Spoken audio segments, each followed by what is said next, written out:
Hello, citizens. My name is Rick Chase, and on this weekend when we celebrate the productive in our land, I'd like to wish each and every one of you a happy Labor Day. Now, if I may, please let me present for your consideration an open letter to the President, the Congress, and the Supreme Court of the United States. I ask that you allow for the less than professional quality of this video, for you see, I am a common man of modest means, and do not possess the means with which to hire professionals. I hope that at the end of the day, you'll be able to conclude that the quality of the video is of no consequence, but that the content of the message is of paramount importance. With that in mind, I now present the Productive Slaves Petition of Grievances and Declaration of Rights. There was a time when our ancestors were compelled to rise up and throw off the shackles of tyranny. Our forefathers pledged their lives, their fortunes, and their sacred honor to that cause, and in so doing, placed themselves in harm's way of the king's gallows. They then fought a bloody war of revolution, and rid this land of the armies and agents of tyranny. As it was then, it is so once more, that the advancement of tyranny by centralized government implores us to reaffirm certain truths that remain self-evident, regardless of the deception and subterfuge of tyrants and their minions in a cooperative press. Therefore, let it be reaffirmed that all men are created equal, and thus are equally endowed with certain innate rights, including the right to life, liberty, property, and moral sovereignty. And these rights are equal components in the pursuit of happiness. Let it be reaffirmed that governments derive their just powers from the consent of the governed. And when government becomes destructive to these ends, it is the right of the people to alter or to abolish it. Let it be reaffirmed that prudence dictates that governments long established should not be changed for light and transient causes. Accordingly, let it be recognized that as it was, it remains so, that mankind are more disposed to suffer, while evils are sufferable, than to right themselves by abolishing the forms to which they are accustomed. Again, as it was then, it is so now, that we, the productive citizens of this nation, have long suffered a slow, incremental intrusion of federal tyranny upon our lives, leading by design and with deliberate intent to a state where we now find our lives subjugated by tyrannical dictates from all three branches of the federal government. The agents of this federal tyranny roam the land, imposing upon us volumes of regulations that are ill-defined and unreasonable. They impose upon us an endless array of fees and licenses, which amount to nothing more than extortion. Extortion we must pay in order to acquire permission to be productive.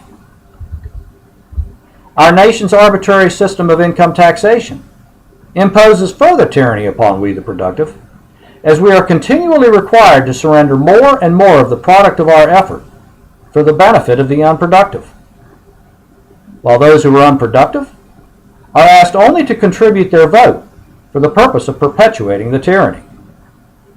In addition, the confiscated product of our effort is used to feed the insatiable appetite of an ever-growing list of burdensome, intrusive federal bureaucracies.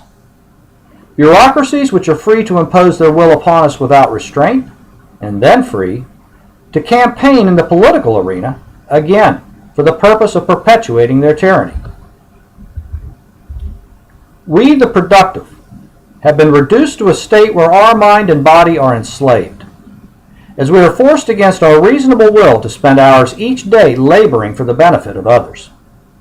Others, who if they knocked on our door and demanded that we contribute our labor to provide for their existence, we would reasonably and justifiably refuse. Others, who if they held the gun in their hand as they made such demands, would justifiably be prosecuted for attempted theft and malicious menacing. Yet they need not knock on our door. They need not hold the gun in their hand.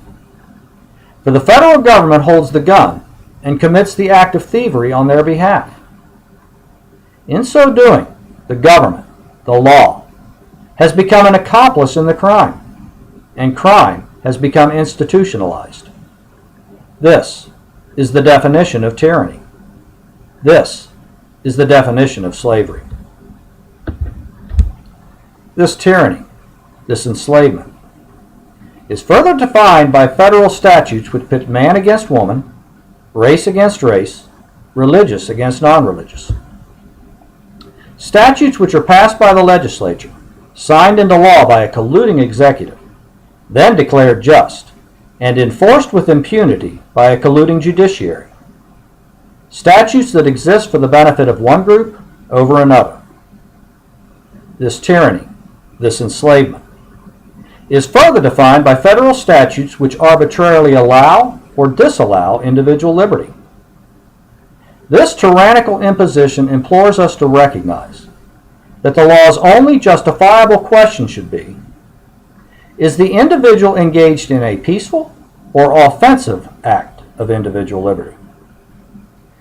If the actions are peaceful, then by innate right and by every right of reason, the individual should suffer no intrusion or imposition by the law or their fellow citizens. To be sure, there will be cries of outrage at the use of the word slavery to describe the plight of the productive in our land. So be it. Proclaim your outrage, O ye tyrants, but do so in the face of the very definition of the word.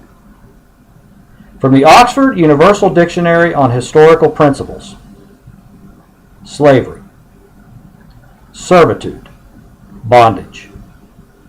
The condition of being subject to or dominated by some power or influence. The productive citizens of this nation have been rendered to a state of bondage.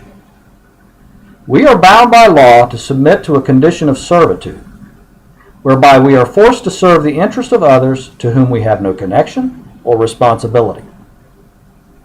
And we are subjected to this condition by the power of our own federal government. Every citizen possesses the innate right to be protected against taxation and statutes in general, which serve not the general welfare, but cater to the specific welfare of individuals or groups. We, the productive slaves of America, are not protected from such taxation and statutes. Rather, we are confronted by the power of law enforcement and the specter of imprisonment if we dare to resist this federal tyranny. It is tyrants and thieves who propose it is just to employ the law to force us to surrender the product of our labor and the liberty of our soul. Those who govern have come to be possessed of a mindset that their will is the only justification that is required, and that we, the productive slaves, must submit to that will, or endure the tyrannical retribution of federal law. This has all been realized because the three branches of the federal government long ago became as one. Each branch has ceased to check the tyrannical excesses of the other two, as well as the tyrannical will of the despotic, democratic mob. Instead, they collude for the advancement of mutual power and do the tyrannical bidding of groups that lobby for political favor. Therefore, let it be recognized that once more the conflict between liberty and tyranny has rendered the productive to a state where we must choose to either submit to the tyranny of enslavement or rise up and reclaim our liberty. By virtue of this self-evident truth, we, the productive slaves of America, are hereby compelled to petition those who govern for a redress of our grievances. We are further compelled to reaffirm and declare our innate rights, and, by virtue of these innate rights, we are compelled by every standard of reason to demand an end to this federal enslavement. My fellow citizens, for a printable copy of this petition, I would direct you to our website, www.thefourthbranch.biz.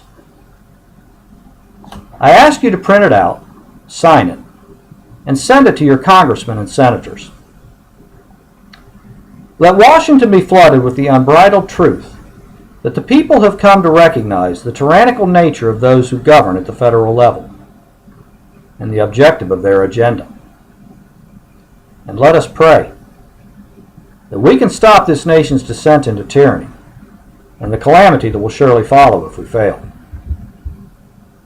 This November, we have an opportunity to begin the effort to peacefully end this federal tyranny. It is unlikely that we have many such opportunities left. For the damage that the federal government has done and continues to do to our economy and to our social fabric is quickly leading to upheaval. I fear it may already be too late, but I pray it is not. Of this I am certain.